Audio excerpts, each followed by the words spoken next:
As we walked away from my youngest son's dorm, Amanda, my wife, struggled to hold back tears. We had just moved him in, and Amanda was sniffling.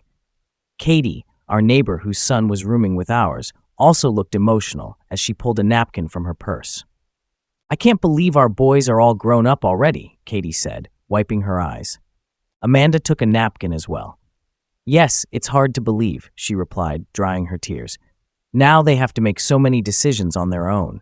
As we headed to the parking lot, my mind was spinning with a major decision of my own. Doubts began creeping in. Should I go through with it? I had been planning this for nearly a decade. Was now the right time? Did I need to do this at all? Amanda reached for my hand, but I dodged it, pretending to search for my car keys. Katie gave me a puzzled look. "Mark, it's okay," Amanda murmured. "I understand what you're going through, if only you knew." I thought back to when Amanda and I celebrated our 10th wedding anniversary during an election year. Politicians seemed as dishonest as ever. I wondered, when these corrupt politicians die, do you dig a hole for them or just screw them into the ground? Later, I checked the mail and noticed a padded envelope among the bills and junk. I had won some SD cards on eBay, but the shipment was delayed. Opening the envelope, I found a smaller manila envelope inside. "Crap," I muttered, pulling out the enclosed letter. "I hope this bet doesn't bankrupt me. This is going to ruin my whole day, not just today, but for many days." The letter started with, "Dear Amanda, I hope this finds you well and happy." "What the hell?" I blurted out, examining the torn envelope more closely. It was addressed to my wife, Amanda. "Josh regrets his actions." What actions? I wondered. The only Josh I recalled was a former neighbor, a perpetual drunk we nicknamed Slinky, who fancied himself a photographer. Tossing aside the letter and envelope, I opened the larger manila envelope. Several 8x13 photographs spilled out. The first few showed Amanda, 10 years younger, in rather revealing poses, tight blouse shorts. The outfits looked familiar. Flipping them over, I saw no dates. Rushing to my home office, I grabbed a framed family photo from my desk, a picture of Amanda with our first son, less than a year old at the time. Amanda had given me this photo for Christmas. In the framed picture, she was wearing the same outfit. The lighting in the framed photo of my oldest son was almost identical to the one I received in the mail today. I turned the framed photograph over and saw the date was 9 years ago. Now I had a date that matched the photos. As I looked through the series of photos, Amanda went from being half-dressed to topless and eventually completely unclothed. With each revealing photo, my blood pressure surged. In the last series, Amanda was shown in various intimate positions. I sank into the chair at my desk, feeling dizzy, as if all the blood had drained from my head. How long has Amanda been cheating on me? I muttered, glancing at the family photos scattered on the table, searching for any sign of Josh. The collection showed my family's evolution. Amanda on our wedding day, Amanda with our eldest son as a baby, Amanda with both boys as they grew up. Except for the first one, all had logos from various photo stores. A terrible thought struck me. What if the boys aren't mine? I grabbed the most recent photo of my wife and our 2 boys in their summer baseball uniforms. Pride surged through me, the pride any father feels looking at his children, but I scrutinized them more critically. Both boys resembled Amanda in appearance, but seemed to inherit my build and jawline. Leaning back in my chair, I felt weary, yet this did not ease my mind. Then a thought flashed. I rummaged through my desk drawers and retrieved a copy of the medical form my sons had filled out for baseball season. In my day, paperwork was mostly about emergency contacts. Now it spanned nearly 6 pages, covering food allergies, insurance details, waivers, medications, and permissions. Even the document ending World War II could fit on one sheet of paper. It took some time, but I found the information I sought amid the extensive paperwork, the blood types certified by our doctor. I reached into my wallet and withdrew my Red Cross blood donor card. The card read, Group O. Amanda shared the same blood type. We often joked about how we could donate blood for each other. Relief washed over me as I confirmed my eldest son's form also indicated Group O. Carefully looking at my younger son's profile, I found his blood type. Bold black letters showed blood type A+. Even a high school biology student knows that 2 O types cannot produce an A-type child. I thought my world couldn't collapse twice in 1 hour, but it did. I stared at the letters, A+, for what felt like forever, hoping they would somehow change. They did not. Wild thoughts raced through my mind. I'll confront Amanda. No, I'll leave Amanda. No, I'll confront her, then leave. Or maybe I'll take the boys and leave Amanda. They were 9 and 11. Surely they'd choose their dear old dad if given a choice at all. These thoughts exhausted me for an hour, giving me more questions and no solutions. By the time I went upstairs to bed, I was drained. The next morning at the kitchen table, I watched Amanda at the sink. Last night, when she and the boys got back from the movies, I skipped dinner. After a restless night, I felt strangely calm. The house looked the same. Amanda hadn't changed, but it felt like I had seen all her secrets. I wasn't in awe anymore. I doubted every move. "Amanda, remember Josh?" I asked. Though I couldn't see her face, I saw her tense up before she answered. "Josh, our old neighbor?" "Wow, I haven't heard that name in 12 years, Amanda replied. "I was thinking about Josh and his photos. He was always taking pictures of kids. Don't you think he was a kids offender?" Amanda sounded relieved and smiled. "Believe me, Mark, Josh wasn't into kids." "And how do you know that, Amanda?" I hesitated. Amanda wiped her hands and called the boys for breakfast. "I often saw a hungover Josh trying to sneak women out of his basement." "You knew Josh well, Amanda?" I asked. "Do you miss him?" "Well, no, not really," Amanda said. "Things got better when Katie moved in next door. Our kids were inseparable. Katie, a single mom, bought Josh's house after the bank took it. She used life insurance money from her late husband, a police officer. Our kids were the same age and quickly became friends. Katie worked long hours, so we took care of her kids too. Amanda often joked with Katie that we'd claim her kids on our taxes. Katie couldn't do much handiwork, so Amanda sent me to help. I wasn't a pro, but I could handle basic repairs. My father always said, if something can't be fixed with a hammer, you have an electrical problem. I didn't mind helping Katie. She was easygoing, but there was nothing between us. My father taught us to keep our word, and I did. Amanda walked over and tapped me on the shoulder. "Mark, are you jealous of Josh?" "The thief's hat is on fire, Amanda. Should I be jealous?" Amanda sat at the table, stirring her coffee without looking at me. "Of course not," she said. "Josh was just a harmless drunk. He always took pictures. He could have been a good photographer if he hadn't been drinking." I leaned back in my chair and stayed silent. Amanda looked up from her coffee for a second before continuing. "Come on, Mark. We were all just getting started. You worked 2 jobs and went to school, and I stayed home with the baby. After 10 hours of Barney in diapers, I was desperate for adult conversation. Everyone was working. Josh was just there." I still didn't say anything. Amanda seemed upset now. "My God, Mark, what? You think I had sex with some middle-aged drunk between baby naps?" "Calm down." I put down my coffee cup. "Amanda, you're acting very defensively. The best defense is a good offense. Don't you want to say something to me?" Amanda glared at me and jumped up from the table. The boys burst into the kitchen, noisy and full of energy. I got up silently and headed upstairs, feeling any hope for reconciliation vanish. My anger would fade, but the trust was gone for good. "Mark, are you sure you want to do this?" my brother Eric asked the next day. We were in his office, and he was looking through the photos, letters, and papers I had brought. Eric was my half-brother from a different mother. His parents fled Eastern Europe during the Cold War and lived near us. They died in an accident when we were 6. A social worker asked my parents to watch him for a few days, but they never came back for him. Eric stayed with us, and I thought it was just a long sleepover. Looking back, it was a financial strain on our working-class family. When I asked my mom how she managed, she shrugged. "Slice the bread thinner, add more water to the soup." My father never turned away anyone in need.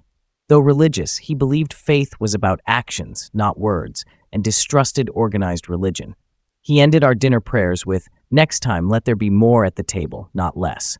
And Lord, protect us from your followers." Dad treated Eric like one of us, which could be both good and bad given his temper. Before he died, I asked why he took in another child when he was already struggling. He just said, "This is what a man does."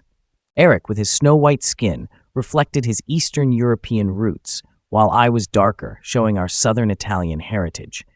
Introducing ourselves as brothers often puzzled people. At a father-son event, someone noted my mom must be very fair. My father quipped, "Yes, she's translucent."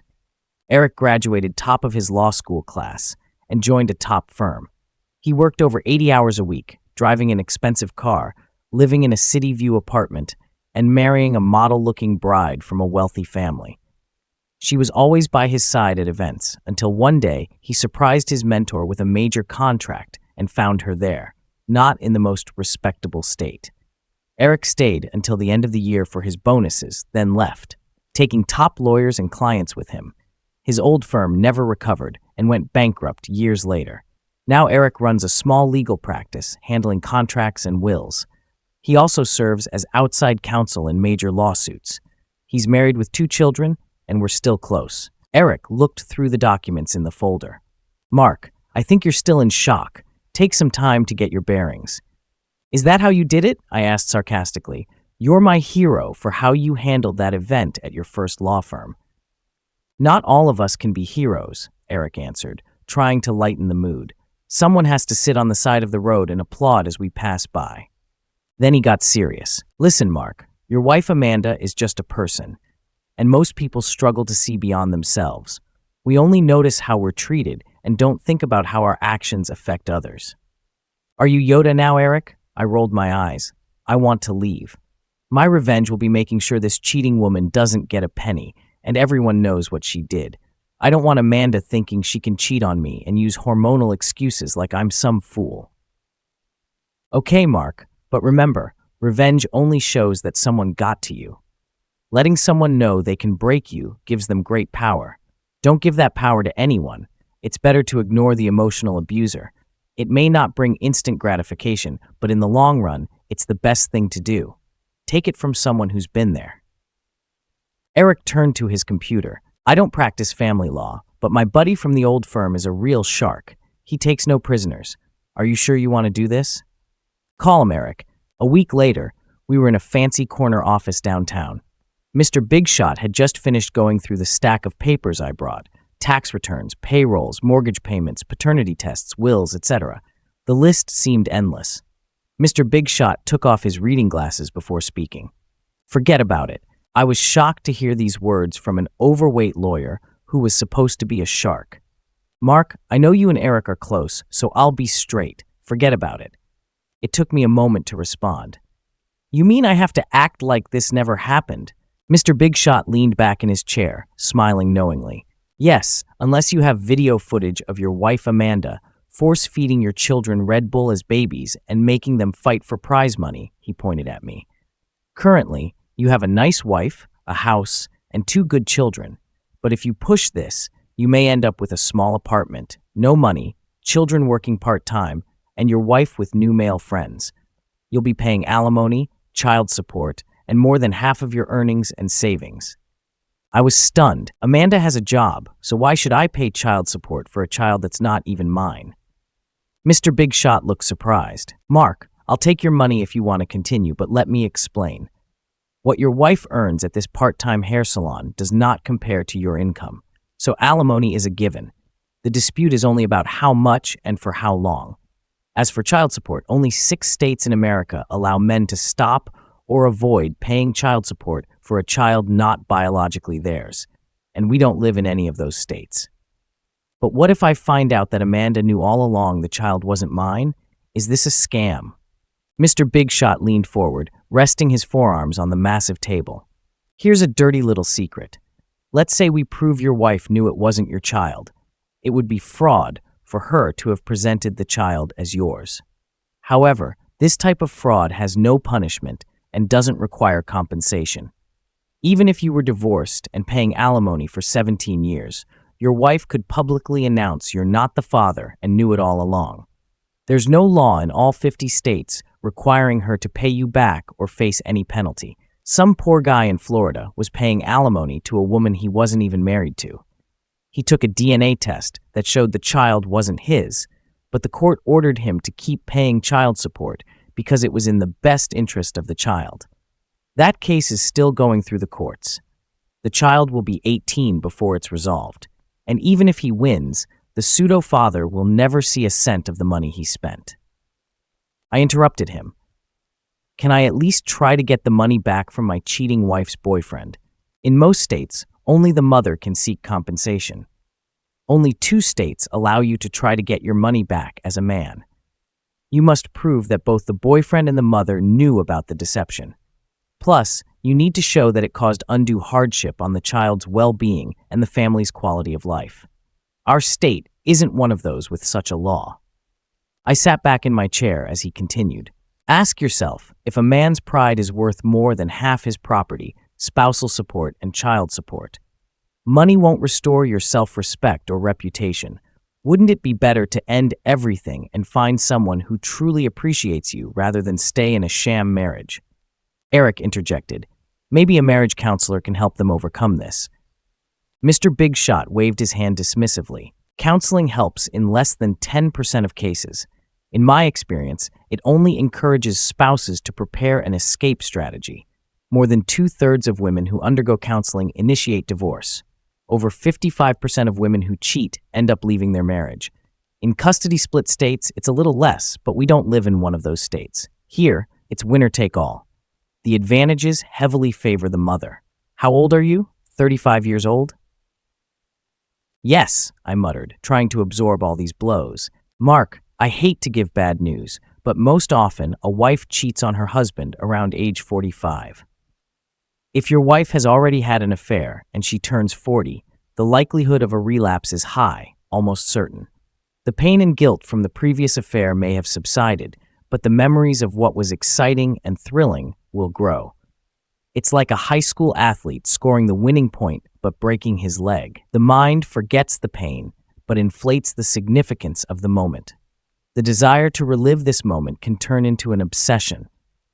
While a middle-aged athlete can only relive those glory days through their children's competitions, spouses may seek a partner outside the marriage to recapture what led to the affair. Eric picked up on what I was thinking. Once she cheats, she won't stop. Mr. Big Shot spread his arms out, palms up. Nothing is absolute, but infidelity ranks second after money as the main reason for divorce. I swear this won't happen to me, I said through clenched teeth. Swear all you want, Mark, Mr. Big replied. Swearing is a compromise between flight and fight. Crap, I muttered under my breath. Isn't it more affordable to keep her? Mr. Big pondered. Extramarital affairs affect 68% of all married people. Having children changes the game. Kids from broken homes often turn to illegal drugs, become promiscuous, and battle depression and anger. The sad fact about divorces is that nobody truly wins. However, it's always the children who lose the most. Suddenly, I recalled the day I informed my father that we were expecting. Mark, my father advised, many men become fathers, yet not all are dads. To be a man and a father, your kids must come first. If food is scarce, you starve. If there's no shelter, you face the cold. If money is tight, you go without. Being strong is crucial. Always be strong, not just outwardly, but by seeking and accepting help when necessary. You only discover your true strength when it's all you have. Son, you'll often err, but you must not waver. Mistakes are expected and acceptable for a real man. Your efforts will seldom be acknowledged. They may even be mocked. But a real man doesn't chase applause. He acts for his family, for his children, because he is genuine and authentic. I leapt from my seat as if electrified, reaching out to Mr. Big Shot. Thanks for your time. I definitely learned a lot about law today, but I think I won't be needing your services just now. How much do I owe you for this? Mr. Big smiled, extending his hand. No charge, Mark. We're just 2 old lawyer pals chatting. He then looked at my brother, Eric. Plus, I owe your brother a huge thanks for helping me out of trouble back at our old firm. Things are going much better for me now, thanks to him. Just call me whenever. My door is always open to you. I mean it. As Eric and I drove away, I asked him, Eric, after finding your fiancée with your mentor, why didn't you leave immediately? Why stay at that company for nearly a year? Eric's face tightened as he answered. Honestly, my first impulse was to leave right then, he said, managing a small grin. Actually, that came right after I headbutted the old guy when I caught them together. Eric paused to change the radio station. After knocking him down, I went to my office and drafted my resignation. So why didn't you hand it in? I was angry, Mark. Then I felt sorry for myself. Then I remembered Dad's words about self-pity. So I thought, why should I let those 2 take away what I've worked so hard for? The very next day, the top partner came to see me for the first time. He was worried about the mix-up with my former mentor. Ridiculous. It was really because I had strong connections at high levels, and he was scared I'd leave and take all the clients and billable hours with me. He offered me all kinds of fantastic fixes, and I made him write them down. From that point, I controlled my own joy. I even kept that woman around for a bit more. Why not? We weren't perfect, and it's not like we'd never been together before. When I found something better, she was gone. Same with the law firm. When my contract was up, I left them behind too. I took Dad's advice to heart. From then on, I did what made me happy, sticking to his principle that kids come first. Amanda didn't matter to me anymore. I made sure to have as little to do with her as possible. A week after my talk with Mr. Bigshot, Amanda shared fantastic news at dinner. "Mark, I have fantastic news," Amanda shared at dinner. "The salon wants to promote me to full-time manager. Initially, I'll need to work evenings and weekends, but I'm confident that for a while, you and the boys can handle making your own dinners." This setup was perfect, as I was out the door before Amanda woke up, and by the time I returned home, she was already working as the salon manager. By the time she locked up, I was fast asleep. On her days off, I told Amanda I played darts. In fact, I chose to meet with a psychoanalyst alone several times. I found out I wasn't any more spoiled than anyone else. But more significantly, I realized that besides my duties to my kids, I had to look after my own happiness. What Amanda did, is doing, or will do, was out of my hands. We face temptations everywhere. It is our own weakness and responsibility if we succumb to these temptations. The truth is, once I stopped trusting Amanda, my feelings for her changed. I soon realized I didn't care about her actions anymore. As time passed, my intense hatred for what she did faded, but the resentment lingered. I do all this for my children, and that's that. Amanda turned into something like the girl next door with perks. She was so focused on her job that I don't think she even noticed. Meanwhile, the boys and I were enjoying ourselves. I took a big home equity loan, added a pool, an outdoor deck, and transformed our basement into a real man cave. I traded my dull car for a huge SUV with terrible gas mileage. My boys and Katie's kids rode in style as I got season tickets to all the sports games. I drove the team around because everyone and their gear could fit in this huge SUV. And after each game, win or lose, I treated them to pizza or ice cream. Katie often joined us on these outings. People sometimes thought we were one big family. "I would like to," I replied half seriously. This always gave Katie a confused look. Amanda always had excuses, blaming her work schedule, feeling too tired, or wanting to relax on her days off. Soon the boys just stopped asking her. A few years later, my oldest son and Katie's eldest were accepted to the same college, mine on a partial scholarship. Katie never knew I paid for the rest and his expenses. 3 years later, we repeated the process with our youngest kids. This brings us to today and my current choice: to stay or leave, to move forward or keep things as they are. Amanda was sitting on our deck, savoring the last days of summer, overlooking the pool, wine in hand. I came back after cleaning out the SUV from our trip. As I settled into the lounge chair opposite her, Amanda closed her eyes. "Mark, now that the boys are gone, the house feels so empty." Amanda sipped more wine. "What difference does it make? But I'm ready for a change." I had already made up my mind, I thought. "Wait, dear. You'll see changes soon." I threw the papers on the glass table between us. "Amanda, I don't think we should be together. I want a divorce." Amanda stood up, grabbed the papers, and looked them over quickly. "What is this nonsense, Mark?" she asked. "Amanda, that's just a copy of the divorce papers. Once you get a lawyer, mine will send the official ones. I'm being quite reasonable." "The savings are you out of your mind?" Amanda nearly yelled. "You're leaving me after 20 years, she continued, rifling through the documents. "No alimony? Where's the savings?" "Total household debt. What are you trying to pull?" I tried to stay calm. "We both earn about the same, and our retirement funds are nearly equal." This was accurate since I had put off all salary increases from my recent promotions and minimized my 401k contributions after taking out money for my son's college tuition. Amanda looked shocked as she kept reading the petition. "We only make the same because I work twice as many hours as you do. I'm not selling my house. I've put too much into it."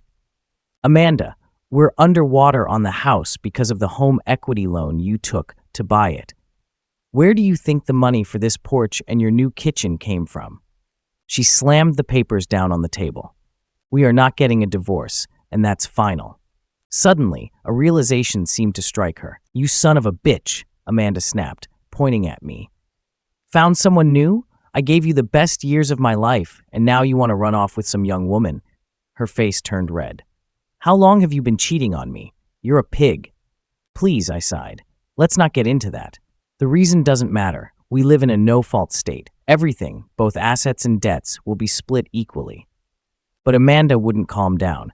"You're wrong, Mark. It does matter. I need to know, and I deserve to know. Who have you been unfaithful with?" I shook my head and said gently, "It's true there were instances of infidelity, but please, let's not discuss it. It's better if we just leave it alone." My vision blurred for a moment as Amanda splashed her glass of wine in my face. As I got up to head to the kitchen, I felt a wine glass hit my back and shatter on the porch floor. Amanda was furious and followed me, continuing to yell while I rinsed my face in the kitchen sink. "You are a son of a bitch. I'm not going to be thrown out just because you want to mess around with some girl. No wonder our bed life has been terrible these last few years. But let me tell you something, buddy. I've had plenty of chances in the past, but I never." Amanda stopped mid-sentence as I turned and laid out photos of her and Josh in various poses, each more revealing than the last, on the kitchen table. Her face turned pale, and she hurried to the kitchen sink. I gathered the photos into a stack and sat at the kitchen table. "Well, Amanda, it seems you took those opportunities you mentioned." She rinsed her mouth with tap water and splashed her face. Then she dried off with a towel and sat in the chair across from me. "Please, Mark, take them away." Amanda nudged the pile of photos toward me with one finger as if they were venomous snakes. I slid the photos into an envelope and tossed it into the dresser drawer behind me. Amanda covered her face with her hands. "Oh my God, I don't know what to say. I was just tired." "It doesn't matter, Amanda. I don't care anymore." Amanda grabbed my hand. "Mark, please listen. It was only one time. You have to believe me." "No, Amanda. I shouldn't believe you, and I don't." I leaned back in my chair. "And why should I? Like you would never lie about cheating." Amanda gripped my hand tighter. "It was so long ago. I didn't realize being a mother was this hard. I barely slept because of the baby, and you were always exhausted from work. I felt like I was losing myself. Just another mom. Or just your wife." I pulled my hand away. "I worked 2 jobs and went to college all for us, for our family, so I really don't want to hear about being tired. Mark, I know how to beg. I want to make everything right. Josh was just a fun-loving drunk. Sometimes Josh's mom would come by for a few minutes to watch the baby. It gave me a chance to be around an adult for a bit, just to stay sane. I tried to stand up. Amanda, I really don't care." She kept talking. "Josh always had a drink in his hand. Eventually, I'd take a sip or two. He always snapped photos of me with a camera that had a fast shutter speed. I started to play along, pretending it was some kind of big photo shoot. Josh always cheered me on, telling me how great I looked, how natural I was, how much the camera loved me." Amanda bit her lip as she looked at me. "It was just fun that spiraled out of control. I'd pull my blouse down to show my shoulder or lift it to reveal my belly button. Pretty soon, I felt so at ease that I stripped down to my bra. It wasn't a big deal. People see more at the beach." I noticed Amanda's tears. "One day, when I mentioned wanting a photo of you for Christmas, Josh offered to do it for free. It all went very well. The photo came out great, right after our son fell asleep on the couch in Josh's studio." "You mean his parents' basement, Amanda?" She wiped away a tear. "I thought he'd be asleep for a while and didn't want to disturb him, so Josh and I had a drink. Well, one drink turned into a whole bottle, and well, you and I haven't been intimate in such a long time." I began to stutter. "Are you telling me you slept with that damn drunk while our son was sleeping just a few feet away?" "Oh God, Mark, I'm so ashamed. I don't know what came over me. I was so—" Amanda paused, her head falling to the table as she started to cry. "Amanda, we can't change the past. We need to face what we've done. Please sign the papers. We'll tell people we've chosen to part ways. No one beyond our close family needs to know the details." Amanda raised her tear-streaked face from the table. "It doesn't have to end like this, Mark. Please, it was so long ago. It was just a small mistake, a foolish error without any repercussions. I took out another set of documents from the folder, laid them in front of Amanda, and spoke as she looked them over. Amanda, every action has consequences, some more significant than others. Mark, what are these? Amanda asked, flipping through the pages filled with graphs and charts.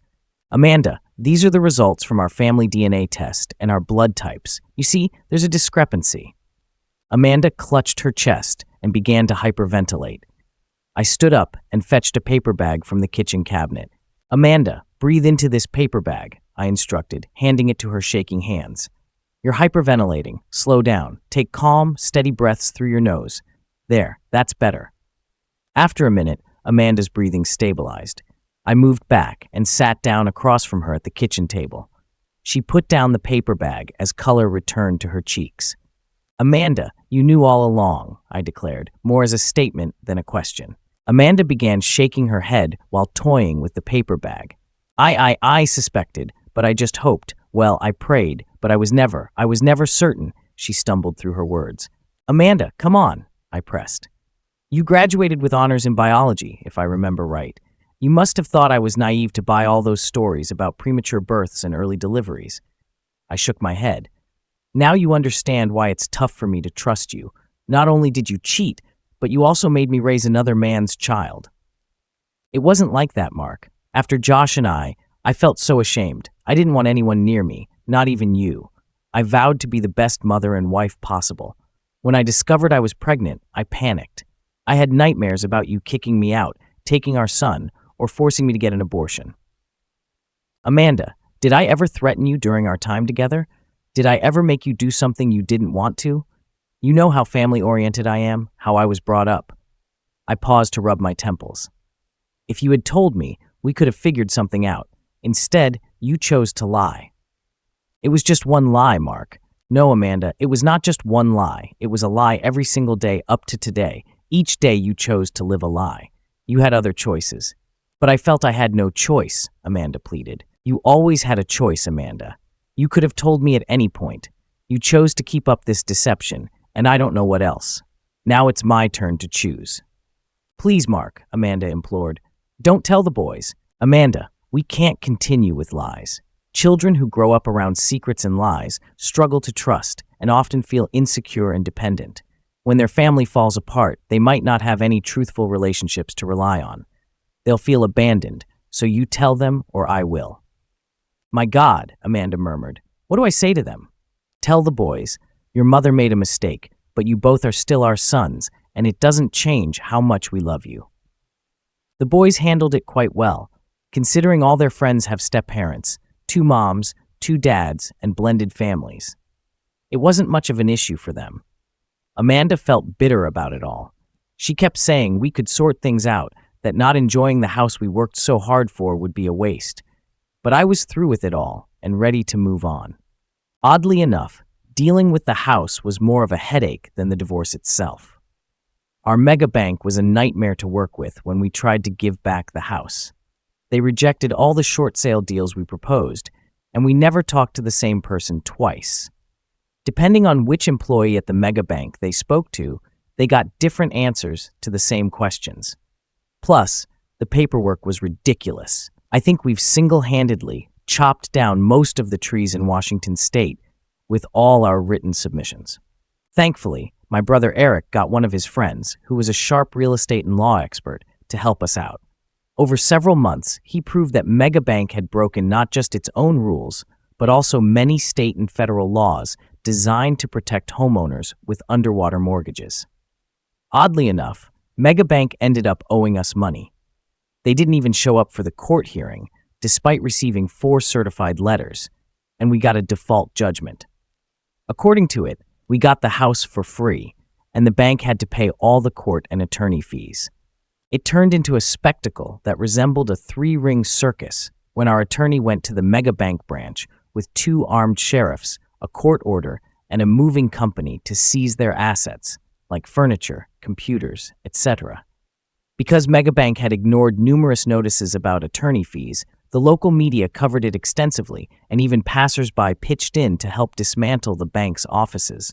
while a bewildered bank manager desperately tried to reach his superiors on his personal cell phone since his work phone had been taken. When this story of a modern-day David beating Goliath spread nationwide, our lawyer and I briefly became celebrities. I don't want to be ungrateful, but adding to the house helped us finalize our divorce. Amanda didn't want to sell the house right away, so after a lot of discussion, she agreed to pay me half the rental value, and she would handle the utilities like gas, electricity, and water.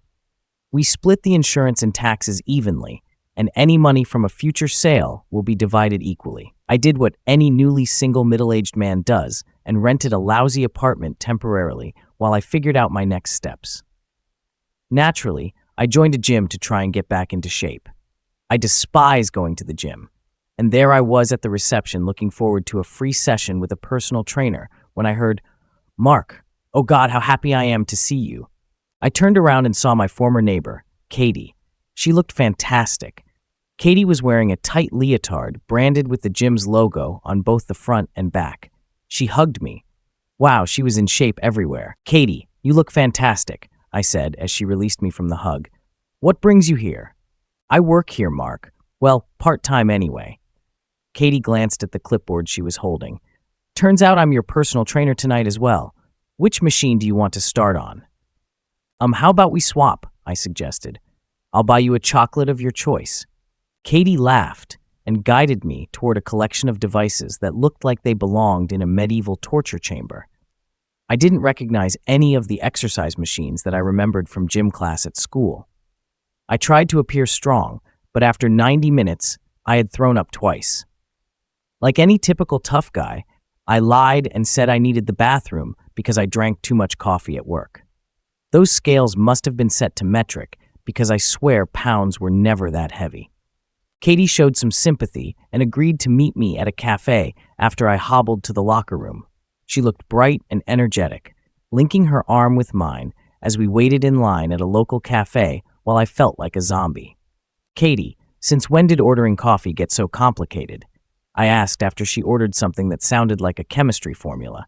I mean, last I checked, there were only 3 sizes of coffee: small, medium, and large. Katie laughed. She still had that high-pitched, melodic laugh I remembered. "Mark, just tell the barista what you like, and he'll make it for you." "Barista? My goodness." I shook my head in disbelief. "All right, just give me something a guy could drink at a football game without being teased." Katie patted me on the shoulder as we moved to our table. "Mark, I really missed you." "Damn, Katie, you just missed having someone to do your home repairs for free." Katie cooled her intricate coffee drink before taking a sip. "Well, there's that too. I feel sorry for you and Amanda." She took a sip of her drink. "It's hard to believe that woman cheated on you." I almost choked on my coffee. "What? Who? How do you know?" Katie paused, setting down her cup. "Nobody told me. I've known you and Amanda for years." She shrugged. "I can't prove it. Just the intuition of an old cop's wife. Amanda always had that, hope I don't get caught, look what I got away with look." I considered what Katie had said. "So Amanda never told you anything?" Katie shrugged again. "No, Mark, she didn't confide in me. Would knowing more details help you reconsider getting back with her?" "Well, knowing more might." I shook my head. "No, it's not just about the cheating. Yes, it's about the cheating, but it's also the lies and mistrust. I can't get over it. I have about as much chance of trusting Amanda as a blind man using a microscope and without trust." I let my voice trail off, gesturing hopelessly with my hands. Why bother? The marriage is done.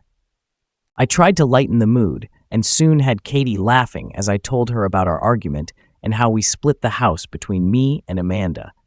I was actually enjoying the conversation, and time flew as we both had fun. Suddenly, Katie checked her watch. "Sorry, Mark, I need to leave. The last bus goes in a few minutes." "Don't worry, Katie. I'll drive you home." "Thanks so much. Otherwise, I couldn't start my car. Bad starter, I think, and work has reduced my hours. Money's tight, so I have to wait for my next paycheck to tow the car to the shop and get it fixed." I looked at my watch. "Darn it, Katie. Why didn't you tell me sooner? I'll grab a starter, and we can make it to the auto parts store before they close." "That would be fantastic, Mark. I've had to leave home 3 hours early to catch the buses for the past month, and the nearest stop is a 30-minute walk." Katie hesitated. But I can't afford it right now. I dismissed her concern. Don't worry about it. You need your car. We'll sort out payment later. Plus, all my tools and stuff are still in Amanda's garage. I haven't moved them out yet. Standing up, I reached out my hand to her. Come on, beautiful lady. The Prius hybrid chariot awaits you. Katie looked at me, puzzled. A Prius hybrid? What happened to that huge macho SUV you used to drive? I made a face. Yeah, I got sick of stopping for gas all the time. I think my carbon footprint was single-handedly wiping out half a hectare of rainforest daily. People started looking at me like I was some kind of eco-villain. Katie stared at me in disbelief. I just can't picture you driving a hybrid. Yeah, I feel like my testosterone levels plummet every time I cram into this plastic bubble. You know how it is. Size matters to us guys. She laughed as I opened the car door for her. Luckily, the auto shop had a starter that fit Katie's car, and even better, it was on sale. Amanda wasn't home, but I still knew the garage door code. So with the right tools in hand, it took me only an hour and a half to get Katie's car running again. Katie was so thankful that she hugged me tightly and kissed me on the lips. I didn't hug back, holding the oily tool in my hand. While washing my hands, I noticed the faucet wasn't fully turning on, and the drain was slow. As I dried my hands, I pointed towards the sink. Katie, why didn't you tell me? I could have fixed that for you. Mark, I knew you and Amanda were dealing with more serious issues. I didn't want to trouble you with small stuff, especially since my work hours were reduced. She turned away, tears shining in her eyes. I don't want to be seen as a charity case. I walked over and put my arm around her shoulders. This isn't charity, just one neighbor helping another. I squeezed her hand. Besides, I have plenty of free time now, and you seem to have enough to keep us both busy. Let's make a list and check it twice, like Santa Claus. Now, would you mind grabbing me a pen and paper, please? Katie wiped her eyes but managed a faint smile as she faced me. Okay, Santa, but if you're too nice, I can't promise I won't become cheeky. For the next 2 weeks, I spent all my free time at Katie's house. Her place didn't need major repairs, just lots of small fixes, from mending the screen door and rusty hinges to painting the splash guard. I never saw her cheeky side, but I cherished our time together. One evening, after a few glasses of wine, Katie talked about her first husband. He was a good man, Mark, always helping others. He died when a drunk driver hit him. He wasn't even working, just stopped on his way home from the gym to assist a woman with a flat tire. The drunk didn't even slow down. She took another sip of her drink. But he fought hard, lasted 4 days. Do you know what he told me last?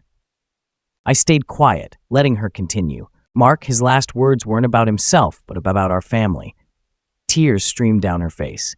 He said, take care of our boys, look after them and yourself. I moved around the table to embrace her, and she went on. I never imagined life would turn out like this. Since he was off duty, we didn't get any survivor benefits. His modest life insurance policy helped us buy this house. Pops take care of their own, and his colleagues were always supportive, but I had to move. As kind as they were, it just kept reminding me of his death. I just never thought it would be this tough. I let Katie weep. There were no right words to offer. The next morning, I was lying under the bathroom sink, fixing the drain, when I felt a tap on my leg. Mark, where did you disappear to last night? I heard Katie ask. Back to my shabby little apartment, I replied, removing the drain trap. You were sound asleep. I made sure you were in bed before I left. I reached out from under the sink and showed Katie the drain trap. Wow, girl, look at all this hair. Were you showering in a mongoose den? Suddenly, the front door slammed shut, and I heard footsteps followed by a shrill voice. Where is he? What are you doing with my husband? I bumped my head as I pulled out from under the sink and saw Amanda's legs in the bathroom doorway. Leave him alone, Amanda, Katie shouted. I stood up, caught between a stunned Katie and an irate Amanda. Amanda, what are you doing here? I asked, trying to calm the situation. Amanda shifted her gaze from Katie to me. Damn it, Mark. I know what's happening. Every night, you leave this woman's house with your clothes all messed up, sweating like a farmer after a hard day. I know what you've been up to. Amanda paused, trying to collect herself. I get it. You're trying to get back at me, but you've had your fun with this woman. It's time for us to get back together. I was so taken aback I could barely respond. Amanda, we can't get back together. That ship has sailed. Besides, there's nothing between Katie and me. Before I could finish, Katie wrapped her arms around me from behind and then spoke up. That's right, Amanda. There's nothing going on here. But you know what? Everything is about to change. Katie stepped around me and took Amanda's hand, guiding her towards the open front door. Now please, even though you're no stranger, call ahead next time. We'll be busy for a while. With that, Katie shut the door behind a still dumbfounded Amanda. Katie turned back to me once I regained my composure. Katie, that was quite the scene. Thanks for supporting me and boosting my ego, but it wasn't necessary. Katie stood directly in front of me and started to unbutton her blouse. She wasn't wearing a bra, and despite her age, Katie's breasts were impressive. I forced my gaze away from her chest and looked into Katie's eyes, scolding myself internally for what I was about to say. Are you sure about this? I asked. Katie wrapped her arms around my neck. Mark, I've known you longer than my husband. I loved him deeply, and I kept my promise to him to look after our boys. Now I'm ready to keep my other promise to him, to take care of myself. With that, she took my hand and led me upstairs to the bedroom. I wasn't sure who was more nervous. I didn't want to mess anything up, and Katie hadn't been with anyone in nearly 20 years, but like getting back on a bike, we found our rhythm and pace. The conversation took an interesting turn in bed when Katie declared, Mark, you're moving in with me. It was a statement, not a question. Wait, that's quite a statement. Aren't you worried this might be a mistake? I asked. Katie propped herself up on one elbow, giving me a clear view of her chest. Mark, we've been friends for most of our lives. She raised a hand to silence any objections. We're too old for games. It's beneficial for both of us. You need a place to stay, and I have the room. I care about you, and you care about me. I have needs, and so do you. Why pay rent to some faceless landlord? If it makes you feel better, think of it as saving the rent money for your mortgage. Plus, you know this house better than anyone. Katie, wouldn't that be awkward? I motioned across the street to where Amanda lived. Katie just shrugged, undisturbed. It's not my problem anymore. I don't care what other people think now. I only care about your opinion. Your old house is still in your name. This is a big commitment, and what's better than seeing it every day? That's what we decided. Things were odd for a bit. Amanda still harbored resentment about everything. She seemed stuck and unable to move forward.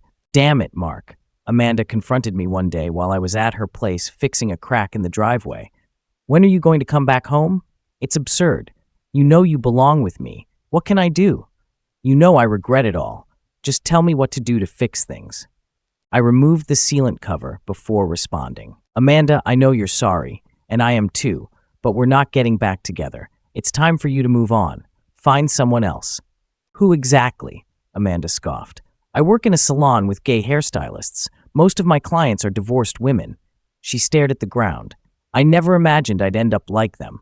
I didn't respond and started gathering my tools. Come on, Mark, Amanda pleaded. Give me another chance. Forgive and forget, at least for our boys' sake. The holidays are near. We should be together.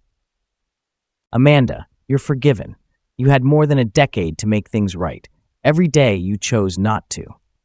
As for forgetting, I shook my head. Yes, the holidays are coming. The boys will be home from school, and we can have alternating dinners at yours and Katie's like old times. Amanda crossed her arms, defiant. I will not have that woman in my house, and I won't step foot in hers. I just shrugged. I think the kids will miss you. I worried the holidays might be awkward for them, given the new living situations. But it turns out my fears were unnecessary, since all the kids have adjusted well. I guess that's good, but wow, doesn't this generation just roll with things? The boys attended dinners at both homes to keep the peace. By Christmas, the kids had convinced Amanda to make a brief visit to Katie's. Katie pleaded with her to stay longer, but she wouldn't. Katie tells me she holds no grudge against Amanda and doesn't mind if I spend time there doing renovations or activities with my boys and Amanda. They might not be friends like before, but Amanda has softened and at least acts politely towards Katie now. After a year with Katie, I couldn't be happier. It's not the wild rush of young love, but a deep, mature love filled with affection and respect. Still, I felt compelled to ask Katie about making it official. Mark, Katie said, holding my face in her hands. You're a great man, and I want to be with you for the rest of our lives. But I promised myself I'd only marry once. I hope you understand. Honestly, I never could see myself marrying again, but I remember something my dad always said. If it ain't broke, don't fix it. Update. Hey everyone. I saw some comments asking for more info about the kids and what happened next. So here's an update. After I found out about Amanda's affair and the truth about our younger son, I knew I couldn't keep it from the boys. It was one of the hardest things I've ever had to do. I insisted Amanda tell them, and we gathered in the living room. The boys were sitting on the couch, looking curious and a bit worried. Amanda started talking, but she was clearly struggling. Boys, there's something I need to tell you. A long time ago, I made a terrible mistake, and it's affected our family in ways I never intended. Our eldest, Michael, frowned and asked, "What do you mean, Mom?" Amanda took a deep breath. I had an affair, and it turns out that your brother David isn't biologically your father's son. David's face went white. What? Who is my father then? Amanda looked down, crying. His name was Josh. He lived next door when you were a baby. The boys were silent for what felt like forever. Michael was the first to react, his voice shaking with anger. How could you do this to Dad, to us? David looked at me, his eyes full of confusion and fear. Dad, does this mean you're not my dad anymore? I moved to sit between them, putting an arm around each of their shoulders. Listen, David, I am your dad, and nothing will change that. Blood doesn't define our relationship. I raised you, loved you, and I always will. The boys broke down crying, and we sat there for a long time. I just held them, telling them we'd get through this together. The next few weeks were tough. The boys had a hard time processing everything, especially David. He had a lot of questions about his identity and where he fit in. We got them into counseling, which helped a lot. Eventually, they told me they wanted to move in with me. They felt betrayed by Amanda and needed some space. I started looking into the legal stuff to make it happen.